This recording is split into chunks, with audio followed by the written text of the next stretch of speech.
আসসালামু আলাইকুম। দেখুন এই মানুষটির দিকে এক নজর তাকিয়ে। তাহার একটি পা পঙ্গু, জন্মগতভাবেই আল্লাহ পাক তাকে পঙ্গু করে দুনিয়ায় পাঠিয়েছেন। তাহার একটি স্ত্রী আছে এবং একটি কন্যা সন্তান এবং বৃদ্ধ মা রয়েছেন।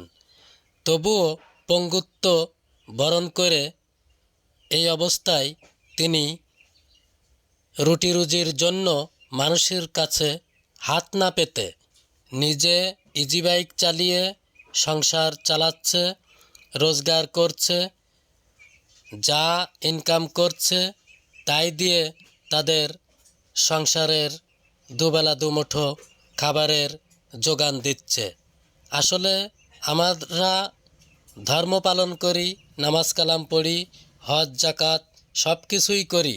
এরকম নিরীহ, অসহায়, পঙ্গু মানুষের পাশে এসে যদি না দাঁড়াই তাহলে মানবতা ধ্বংস হয়ে যায়। আসুন সবাই মিলে আমরা এই ধরনের মানুষের পাশে গিয়ে দাঁড়াই এবং তাদেরকে সাহায্যের হাত বাড়িয়ে দিই।